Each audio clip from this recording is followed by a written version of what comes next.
Masya Allah, Alhamdulillahirrahmanirrahim pemirsa, kembali di Majelis Ilmu Damai Indonesiaku dengan tema kita siang hari ini, bersyukur sumber kebahagiaan. Kami masih bersiaran langsung dari Masjid At-Taqwa, Palmerah, Jakarta Barat.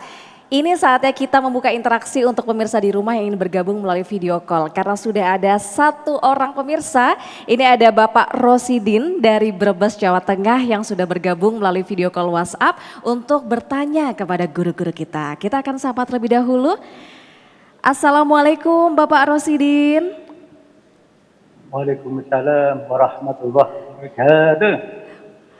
Bapak sehat Pak Rosidin? Di Brebes gimana Pak, cuacanya cerah? Alhamdulillah. Alhamdulillah. Cuacanya cerah. Masya Allah. Silakan pertanyaannya Pak Rosidin. Assalamualaikum Pak Ustadz Taufikur Rahman. Waalaikumsalam warahmatullahi wabarakatuh. Silakan Ayahanda. Perkenalkan, nama saya Rosidin HS dari Ketanggungan Brebes, Jawa Tengah.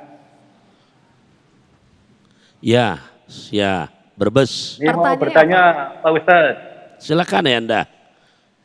Orang kaya yang pelit, medit, tidak amal, tidak sodako, apakah termasuk kufur nikmat? Ya. Masya Allah. Itu saja Pak Rosidin pertanyaannya. Kemudian Baik, Pak. ini ada pantunnya nih, pantun buat Pak Ustadz. Oke, boleh Pak. Masya Allah. Silakan. Minyak zaitun dicampur gula aren. Cakep. Ustadz pantun memang keren. Masya Ya, Allah.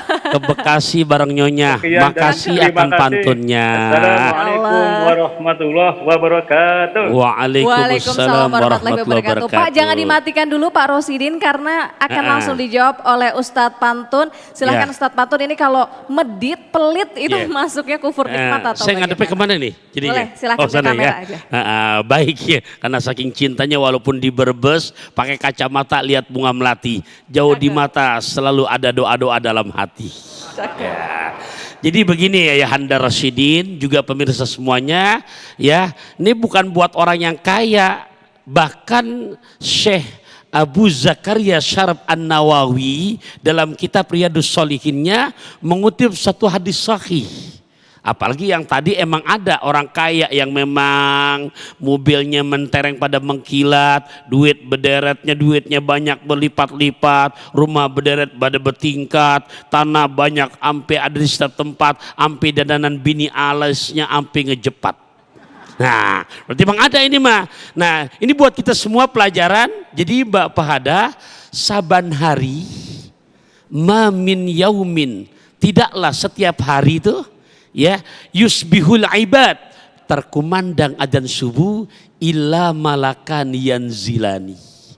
Dua malaikat udah nongkrong di rumah kita. Semuanya kita saban subuh. Nggak paham saban subuh every day.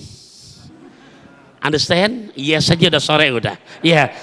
Itu ngapain? Ternyata Pak Rosidin dan juga buat kita semuanya, malaikat yang satu ngedoa.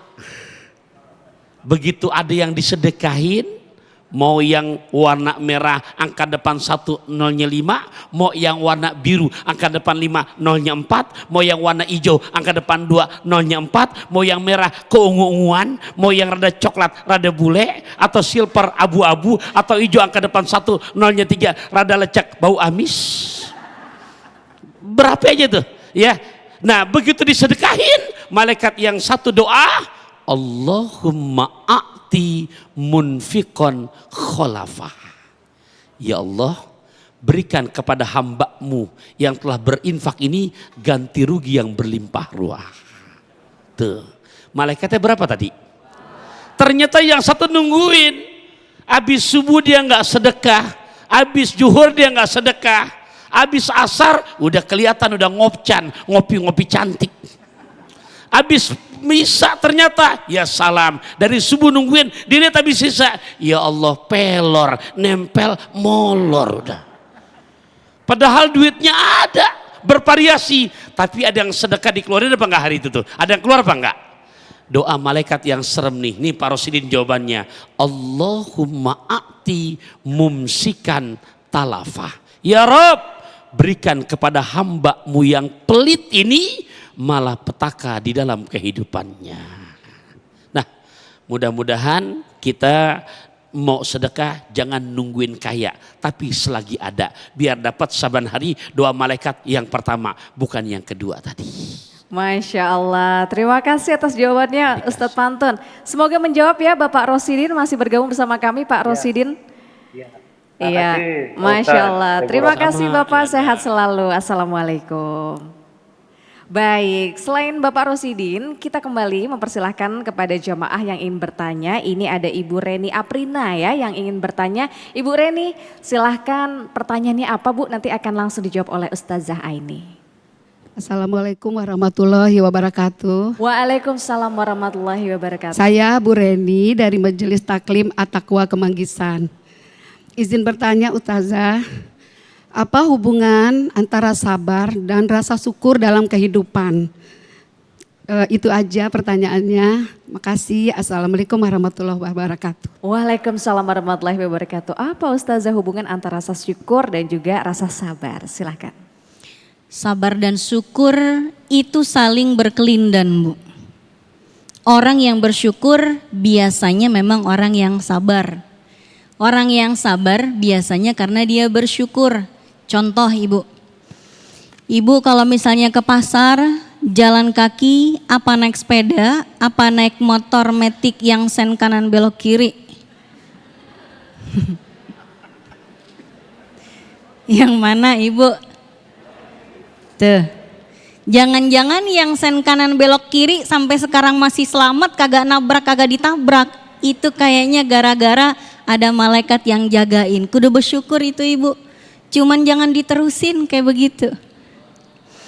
Misal ada orang Bu berangkat kerja di jalan kaki gak punya kendaraan. Ngeliatin orang yang berkendara, kadang-kadang kalau gak ada rasa syukurnya dan dia tidak bersabar dengan keadaannya, dia jadinya gak mau bersyukur dan dia membandingkan dirinya dengan orang lain. Ya Allah, gini amat nasib saya. Ke kantor jalan kaki, orang lain pada naik motor katanya. Begitu ekonominya udah membaik, dia bisa beli motor. Dan naik motor Bu, hujan kehujanan, panas kepanasan.